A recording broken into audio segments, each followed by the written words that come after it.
할렐루야, 반갑습니다. 저희가 실시간 온라인으로 주일 예배를 드리고 있습니다. 이어지는 말씀, 저희가 믿음과 인내의 경주라는 제목으로 히브리서 12장 1절로 2절 상반절까지의 말씀 우리 함께 나누도록 하겠습니다. 우리 가지고 계신 성경 보시면서 함께 읽기 원합니다. 히브리서 12장 1절과 2절 상반절까지입니다. 우리 같이 읽습니다. 시작.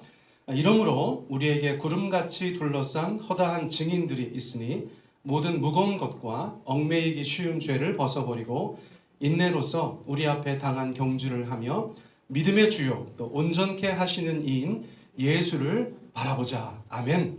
우리 마지막 구절 제가 한번 더 읽겠습니다. 믿음의 주요 또 온전케 하시는 이인 예수를 바라보자. 아멘.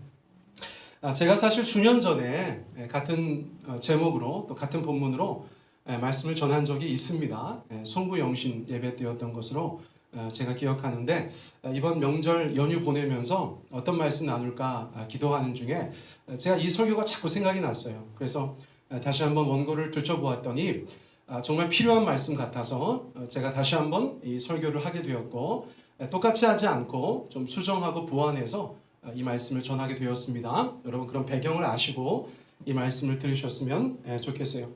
이 말씀은 새롭게 시작하는 구정을 보내고 새롭게 시작하는 올 한 해에 저희 가운데 중요한 교훈이 될 수도 있고 또 남은 인생, 그 인생 전반에 걸쳐서 성도의 삶에 귀한 교훈이 될 수도 있는 그런 말씀이다 여겨집니다. 자, 우리가 인생을 살다 보면 참 인생이 마라톤 같다 그런 생각을 할 때가 많이 있습니다. 오늘 함께 읽었었던 이 성경 본문 말씀에서도 인생을 경주라고 그렇게 비유하고 있습니다. 자, 쉽게 말하면 달리기입니다. 그런데 보통 달리기가 아니죠. 이것은 굉장히 장거리를 달리는 그런 달리기라고 할 수 있습니다. 신약 성서의 큰 배경이라고 말씀드릴 수 있는 그리스 시대에는 그 유명한 올림픽이 있었습니다. 또 그 올림픽의 꽃이라고 할 수 있는 마라톤과 같은 그런 경주가 있었습니다. 우리가 잘 아는 바 42.195km를 달려야 하는 어마어마한 육상 종목이었어요. 여러분 제가 검색을 해봤습니다. 세종배단위 교회에서 어디까지 갔다 오면 42.195km인가 대략 대전 정부청사더라고요. 여러분 여기서 달리기를 시작해서 대전 정부청사까지 가서 다시 돌아오면 그게 42.195km인데 저는 평생 그런 일이 없겠죠. 어쨌거나 엄청난 거리를 달려야 하는 것이 바로 마라톤 같은 장거리 경주인 것입니다. 그러니까 사람의 인생이나 신자의 삶을 마라톤에 비유하는 것은 굉장히 적절하다고 볼 수가 있는 것입니다. 한번 쪼르르 달려가서 끝나는 것이 아닌 점에서 인생은 마라톤인 것이죠. 또 굽이굽이 달리고 달려도 쉽사리 끝나지 않는다는 점에서 인생은 마라톤인 것입니다. 또 결승점이 다가오면 다가올수록 더 힘들고 지칠 면도 있다는 것에서 저는 인생을 마라톤이라고 부를 수 있는 것 같아요.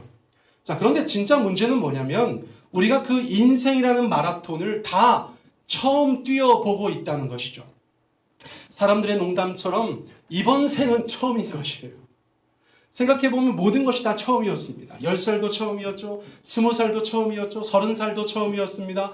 40, 60, 70, 80 우리가 늘 처음 가는 인생의 마라톤 코스를 달리고 있다는 느낌을 지워버릴 수가 없는 것입니다. 자, 뿐만 아니라 나의 역할이나 가정의 형편과 상황, 인간관계, 직장 일, 우리 주변의 많은 것들이 해마다 변화무쌍하다는 것을 저희가 알 수 있어요. 적응할 만하면 다른 일이 생기고 또 적응할 만하면 다른 기도 제목들이 생기는 것이 인생이라는 마라톤인 것이죠. 그래서 우리는 처음 살아가는 이 인생, 그 신자의 삶을 놓고 고민할 때도 있는 것입니다. 어떻게 살아가야 하는가? 어떻게 완주해야 하는가? 여러분 그것이 우리의 마음속에서 고민처럼 울려 퍼질 때가 있다는 것이에요. 그런데 오늘 성경 말씀은 그 인생길, 그 신앙의 길에 이미 잘 완주하여서 승리한 사람들이 있다고 말씀해주고 있는 것입니다. 신자의 삶을 성공적으로 잘 살아낸 사람들이 있다고 말씀해주고 있는 것이에요. 반가운 소식이 아닐 수 없습니다. 다 실패했다면, 모두가 다 그렇게 어렵게만 보냈다면 우리에게도 소망이 없는 것인데, 누군가 그것을 잘 감당했고 완주했고 승리했고 지금도 그렇게 면류관을 쓰고 있다고 하니까 여러분, 우리에게 힘이 되고 소망이 되는 것이에요.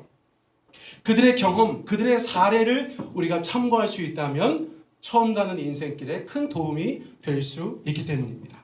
자, 그들은 누굴까요? 어떤 삶을 살았을까요? 또 그들을 통해서 우리가 배울 수 있는 교훈은 무엇이 있을까요? 오늘 직전 본문인 히브리서 11장에서는 그런 성경의 인물들을 우리 가운데 나열해주고 있습니다. 아벨, 에녹, 노아, 아브라함, 사라, 이삭, 요셉, 모세 같은 그런 믿음의 선진들, 믿음의 조상들, 믿음의 선배들, 그 성공적으로 신앙의 길을 갔었던 사람들을 저희 가운데 알려주고 있는 것이에요. 자, 그런데 그분들이 전부인가요? 그렇지 않습니다. 교회사를 보면 어마어마하게 많은 믿음의 선배들이 그 신앙의 모든 여정을 성공적으로 완주했다는 것을 저희 가운데 보여주고 있어요. 한국 교회사에서도 이루 언급할 수 없을 만큼 많은 사람들이 그 신앙의 여정을, 인생의 마라톤을 잘 완주하고 승리했다는 것입니다. 자, 그들이 얼마나 많은지 히브리서 12장 1절에서는 구름같이 허다한 증인들이다, 그렇게 말하고 있어요. 이것은 유대인들의 표현입니다. 구름같이 허다하다, 이것은 우리가 모래알같이 많다, 그런 느낌이라고 보시면 되는 것입니다. 구름같이 허다하다. 여러분, 어느 날 하늘을 봤는데 구름이 굉장히 많다는 것을 느낄 때 여러분, 정말 허다한 구름, 구름같이 허다한 그런 표현을 저희가 잘 이해할 수 있지 않겠습니까? 또 한 가지는 무엇일까요? 그 믿음의 선배들, 그 조상들이 구름처럼 높은 곳에서, 그 천상에서 지상에 있는 우리들을 바라보면서 격려하고 응원하고 중보하고 있다는 그런 이미지로 히브리서 12장 1절 말씀이 저희 가운데 보여지고 있는 것이에요. 자, 그분들은 지금도 존재하고 계시죠. 다른 차원의 다른 존재로 존재하고 계시면서 이 땅을 살아가는 지금 현재의 믿음의 사람들, 신자들, 그리스도인들을 그렇게 응원하고 격려하고 있다는 것, 그들이 증인되어서 우리를 바라보고 있다는 것에서 우리는 큰 위로와 소망을 얻을 수가 있다는 것입니다. 자, 이어지는 말씀들을 저희가 보면 신자의 인생 마라톤에서 저희가 꼭 기억해야 될 세 가지 교훈을 말씀하고 있다는 것을 알게 되는 것이에요. 자, 우리가 어떻게 하면 믿음의 완주를 할 것인가, 신자의 삶을 성공적으로 끝낼 것인가, 자, 그런 소망이 있는 분이시라면 이 말씀을 잘 들으셔야 될 것입니다. 자, 첫째, 인생 마라톤을 달려가는데 히브리서 12장 1절의 교훈은 벗어버려야 할 것이 있다는 것입니다. 자, 벗어버려야 할 것이 있다는 것이에요. 이 말은 무슨 뜻인가? 지금은 입고 있다는 것이죠. 벗어버려야 할 것이 있다는 것은 지금은 입고 있다는 것이고, 지금은 나와 뗄래야 뗄 수 없는 아주 밀착된 관계 속에 있다는 것입니다. 그런데 그것이 우리의 인생 마라톤의 방해가 된다는 것이에요. 자, 첫 번째는 무엇입니까? 모든 무거운 것을 벗어버려라. 여러분, 그렇게 말씀하고 있어요. 모든 무거운 것과 얽매이기 쉬운 죄를 벗어버리라, 그렇게 말씀하셨는데 그 첫 번째 버려야 할 것은 모든 무거운 것이라는 것이에요. 여러분, 당연하지 않습니까? 마라톤같이 엄청난 장거리 경주를 하는데, 인생처럼 그렇게 엄청난 장거리 달리기를 하는데 어떤 사람이 무거운 것을 지고 달리고 있다고 생각해 보세요. 어리석기 짝이 없는 것이죠. 빨리 갈 수 없습니다. 멀리 갈 수 없습니다. 그 마라톤을 제대로 수행할 수가 없습니다. 그러므로 성경은 가장 먼저 벗어버려야 할 것에 대해서 말씀하시면서 모든 무거운 것을 벗어버려라, 그렇게 말씀해주고 있는 것이에요. 우리의 인생을 성공적으로 완주하기 위해서 우리는 우리의 삶을 가볍게 해야 된다는 것이죠. 여러분, 이것이 첫 번째 교훈이라는 것이에요. 물론 마땅히 감당해야 하는 우리의 책임이나 역할 같은 것을 내다버리고 포기해라, 그런 말씀은 절대 아니죠. 하지만 혹시나 신자에게, 기독교인인 우리에게 있어서 우리의 삶의 전진을 방해하고 우리의 삶의 그 모든 걸음을 방해하는 요소로서의 무거운 것들이 있다면 여러분 그것은 조금도 아쉬워할 것이 없이 우리의 삶 가운데서 벗어버려야 된다고 성경이 우리 가운데 말씀해 주고 있어요. 그것이 우리의 어깨를 짓누른다면 우리는 앞으로 나갈 수 없습니다. 우리는 앞으로 나갈 수 없어요. 그 짐을 지고 멀리 갈 수 없어요. 빠르게 달릴 수 없어요. 여러분 제가 이것이 무엇이 있을까 생각해 보다가 여러분 그 판단은 이 말씀을 듣고 계신 우리 성도님들 한 분 한 분에게 맡기기로 하였습니다. 저는 제 것을 묵상하겠어요. 무엇이 나의 삶의 무거운 짐으로서 나의 전진을 막고 있는가, 나의 성장을 막고 있는가. 우리 성도님들도 이 말씀을 가지고 묵상하셔서 각자 적용하셨으면 좋겠어요. 우리 모두가 그 무거운 짐의 모양은 다르기 때문입니다. 자, 두 번째로 버려야 할 것은 무엇이라고 말씀하셔요? 앞에 제가 말씀드린 대로 얽매이기 쉬운 죄를 벗어버려라 이렇게 말씀하고 있어요. 여러분 앞서 말씀드린 것이 우리의 전진을 더디게 하거나 못 가게 한다면 얽매이기 쉬운 죄라고 표현된 것은 그 경주의 경기장에서 그 달리기 경주장에서 우리를 넘어뜨리게 하는 요소라고 할 수 있습니다. 그런데 이 죄의 이름이 아주 특이합니다. 뭐라고 되어져 있습니까? 얽매이기 쉬운 죄다. 얽매이기 쉬운 죄. 자, 이것은 달리 표현하면 쉽게 빠지는 죄, 또 달리 표현하면 고질적인 죄라고 말씀드릴 수 있어요. 대부분의 사람들은 막 세상이 막 경악하고 주변 사람들이 막 학을 뗄 정도의 그런 심각한 어마어마한 죄를 가지고 고민하지 않습니다. 우리 대부분은 그저 얽매이기 쉽고 빠지기 쉽고 내 삶의 고질적이었던 어떤 죄들과 오늘도 똑같이 싸우고 있다는 것을 저희가 잘 알고 있지 않습니까? 불안한 것은 무엇입니까? 누구나 자기만의 약점을 가지고 있다는 것이에요. 사람마다 약점들이 달라요. 불안한 면들이 다릅니다. 연약하고 메꿔져야 될 것들이 달라요. 그것은 저와 여러분이 잘 알고 있습니다. 그것이 어쩌면 얽매이기 쉬운 죄로 이어지고 죄짓기 쉬운 곳으로 나아가고 고질적인 곳으로 나아갈 확률이 더 높은 것이죠. 여러분 이 부분은 잘 관리되어져야 하는 것입니다. 우리의 인생 여정에 있어서 우리의 그 약점들은 잘 관리되어져야 합니다. 그렇지 않으면 넘어지는 것이에요. 여러분 성경은 그것을 얽매이기 쉬운 죄라고 표현하셨어요. 자, 창세기 4장 말씀을 볼까요? 창세기 4장에서 어떤 일이 있습니까? 동생을 죽이고 싶어하는 형이 있었어요. 그의 이름은 가인이었어요. 여러분 그 마음을 품고 있었습니다. 그 눈빛이 살기를 띠고 있었어요. 하나님께서 찾아오셨어요. 여러분 뭐라고 말씀하셨는 줄 아세요? 창세기 4장 7절입니다. 하나님께서 가인에게 말씀하셨어요. 죄가 너를 원하나 너는 죄를 다스릴지니라.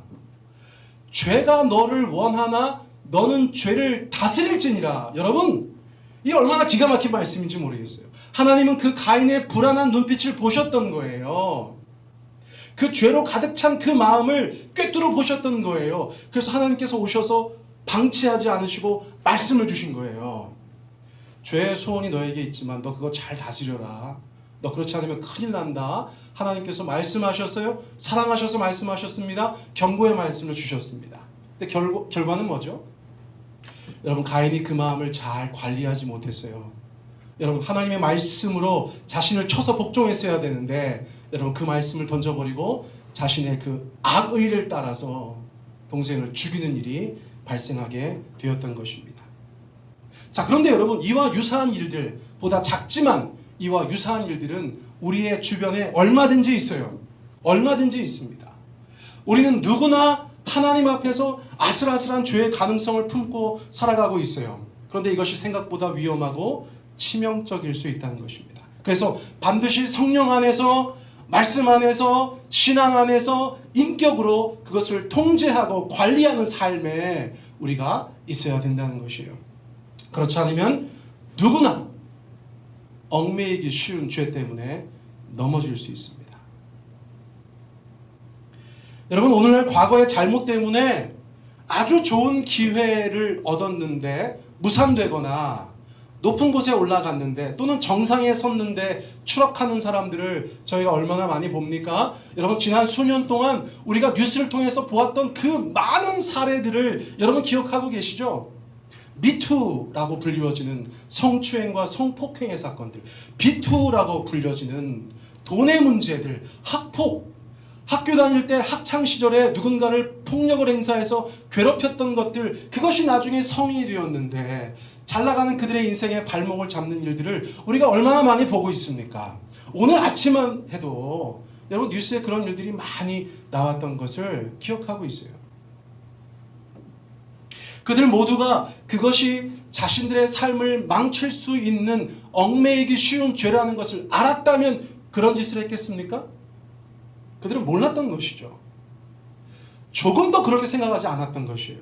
그러나 그 얽매이기 쉬운 죄, 그 저지르기 쉬웠던 죄, 그 고질적이었던 그들의 약점이 결국은 그들의 삶을 망가뜨리게 되었다는 것입니다. 여러분 기억하셔야 합니다. 저도 기억하겠습니다. 과거의 잘못이 오늘의 우리의 삶을 망가뜨릴 수 있죠. 똑같이 오늘의 잘못이 미래의 우리를 망가뜨릴 수 있어요. 그러므로 오늘 우리는 어떤 삶을 살아야 합니까? 오늘 우리의 삶이 하나님 앞에서 사람들 앞에서 여러분 칭찬받는 성실하고 신실한 삶이 되어야 한다는 것입니다. 그러기 위해서는 내면의 연약함을 잘 다스려야 한다는 것을 계속해서 강조해서 말씀드려요. 여러분 성령께서 여러분들을 도우실 거예요. 여러분들 말씀으로 여러분들의 심령을 채워가셔야 하는 것이에요. 데살로니가전서 5장 22절 말씀을 여러분 꼭 기억하십시오. 악은 어떤 모양이라도 버리라. 악은 어떤 모양이라도 버리라. 어떤 모양이요? 별것 아닌 것 같은 모양, 사소해 보이는 모양, 그럴듯해 보이는 모양, 여러분 어떤 모양이든지 악은 여러분들의 삶에서 용납하시면 안 되는 것이에요. 그것은 반드시 잘하게 되어져 있어요. 여러분들의 삶을 삼키게 되어져 있어요. 그러므로 지금 여러분들의 내면을 들여다보십시오. 여러분들의 삶의 주변을 들여다보십시오. 아무렇지도 않아 보이는 그 악이 우리 주변에 있다면 여러분 과감하게 그것과 단절하셔야 되는 줄 믿습니다. 자, 지금까지는 인생 마라톤을 위해서 무엇을 버려야 하는지 말씀드렸어요. 무거운 짐 버리십시오. 얽매이기 쉬운 죄 여러분 버리십시오. 자, 그렇다면 이제는 우리의 내면의 힘, 마음가짐, 이 여정에서 우리가 어떤 각오로 나아가야 되는가, 여러분 그런 것에 대해서 성경이 말씀해 주고 있어요. 자, 두 번째, 하나님께서 무엇을 강조하고 있으십니까? 인생 마라톤에서 굉장히 중요한 내적인 요소가 있으니 그것이야말로 인내다.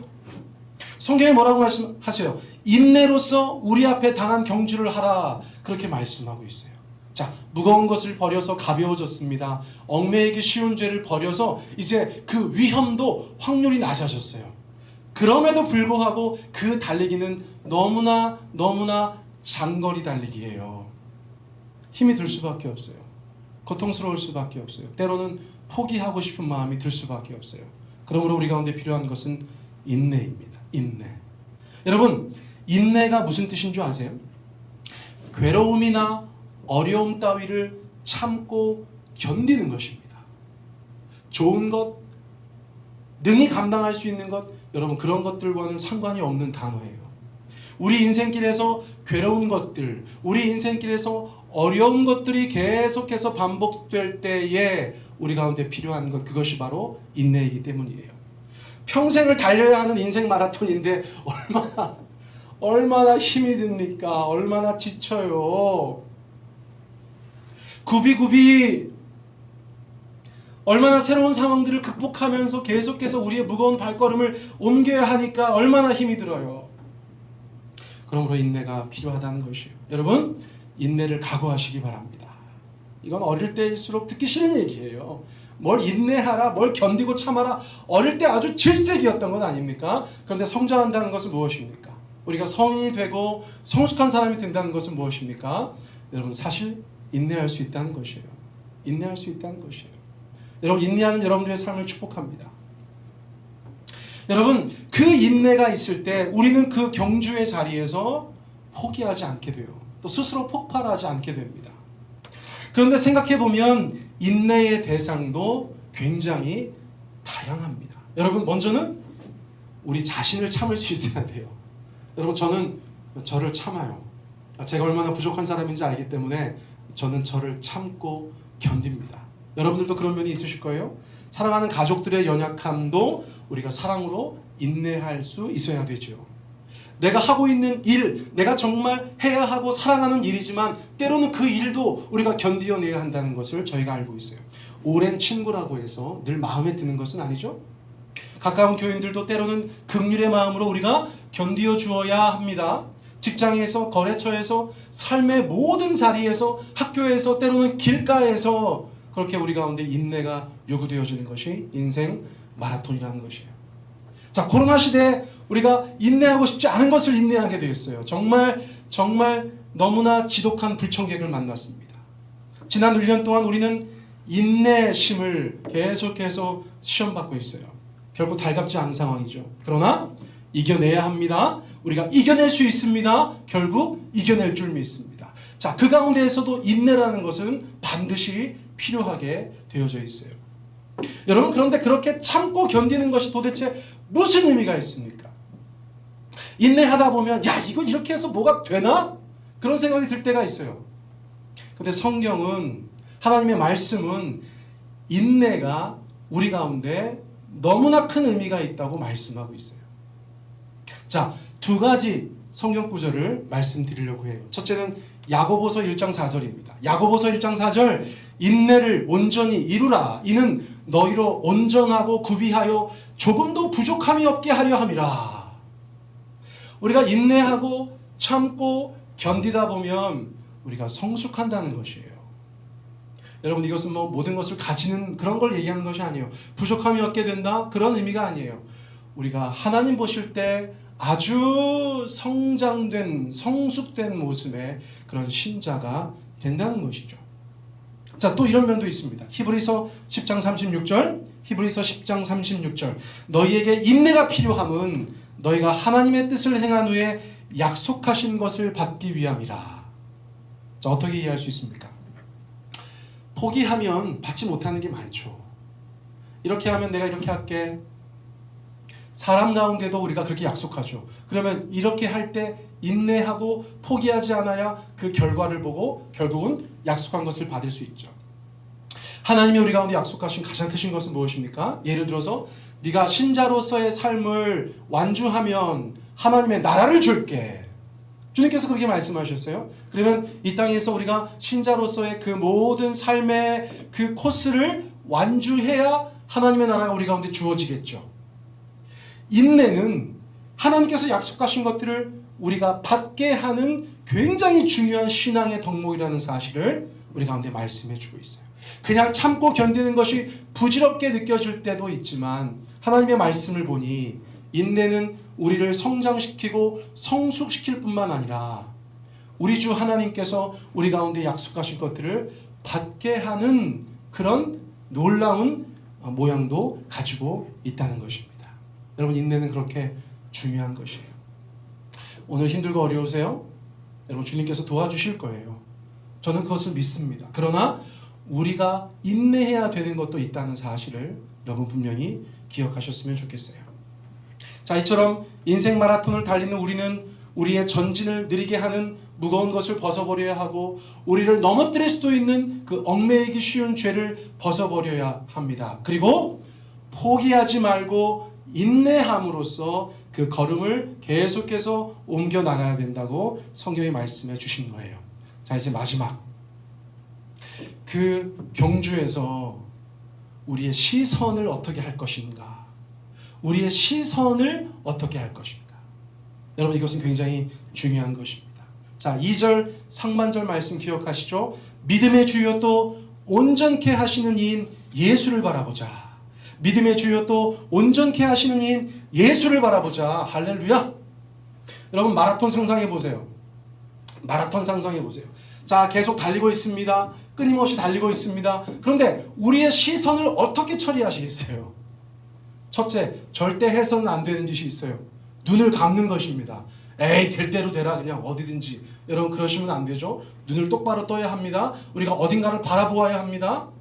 자, 두 번째 피해야 될 것이 무엇일까요? 두리번거리는 것이에요. 두리번거리는 거. 여기도 봤다가 저기도 봤다가 저기도 봤다가. 여러분, 달리기가 제대로 되겠습니까? 우리는 어딘가에 누군가에 우리의 시선을 고정하고 계속해서 우리의 발걸음을 옮길 때 완주할 수 있다는 것이에요. 성경은 그 시선을 어디에 두어야 하냐고 말씀하고 있습니까? 우리가 예수를 바라보아야 한다는 것입니다. 여러분, 우리가 인생의 마라톤을 달리다 보면 우리의 눈을 현혹하는 것들이 너무나 많아요. 우리의 시선을 빼앗는 것이 너무나 많아요. 그런데 그거 보다 보면 엉뚱한 길로 갈 때도 있고 목적지에 도달하지 못할 때도 있다는 것입니다. 그러므로 우리는 우리의 삶의 감독자이신, 우리의 삶의 가장 좋은 친구이시자 동행자이신 그 예수님의 눈을 계속해서 바라보면서 그분과 함께 달려가야 된다는 것이에요. 저는 이 말씀이 너무나 은혜가 되더라고요. 길을 잃었을 때 우리를 인도해 줄 수 있는 예수님, 우리의 삶에 교훈이 필요할 때 지도해 주실 수 있는 예수님, 목마를 때 생수를 건네주실 수 있는 예수님, 허기질 때 영의 양식을 먹여주시는 예수님, 달리다가 낙심했을 때 새 힘을 불어넣어 주시는 예수님, 너무 힘들어서 눈물 흘릴 때 닦아주시는 예수님, 너무나 힘들어서 땀 흘릴 때 또 닦아주시는 예수님, 모든 여정 가운데 함께 하시는 예수님, 나와 함께 기뻐하시고 나와 함께 슬퍼하시는 그 예수님, 여러분, 그 예수님만큼이나 우리가 바라보아서 우리의 삶에 큰 은혜와 유익이 되는 분이 어디 있으십니까? 여러분, 세상은 우리를 질타합니다. 세상은 우리를 저주합니다. 마귀는 우리 가운데 막 참소합니다. 우리가 막 잘못되기를 바라고 우리를 넘어뜨리게 하려고 온갖 관계로 역사합니다. 여러분, 우리의 눈은 어디 다른 데 둘 데가 없어요. 오직 예수. 오직 예수님만 바라보고 우리의 인생 마라톤을 달려가야 우리는 하나님 앞에 그 결승점에 무사히 성공적으로 도달할 수 있다는 것이에요. 사랑하는 성도 여러분, 이제 구정을 지났습니다. 저희가 새 출발하기 원합니다. 남은 인생의 첫 번째 출발선에 서 있다. 여러분, 그렇게 생각하시면 너무 좋을 것 같아요. 우리 다 같이 함께 달려가는 것입니다. 예수님께로 달려가는 것입니다. 무거운 것들 다 버리고 얽매이기 쉬운 죄도 버리고 인내로서 사랑으로서 오직 예수님 바라보면서 우리의 남은 경주를 해나갈 때 주께서 말씀하신 그대로 여러분, 그 믿음의 조상들처럼, 그 구름같이 허다한 믿음의 선배들처럼 한 번밖에 없는 우리의 인생 아름답고 성공적으로 하나님 앞에서 살아내게 될 줄 믿습니다.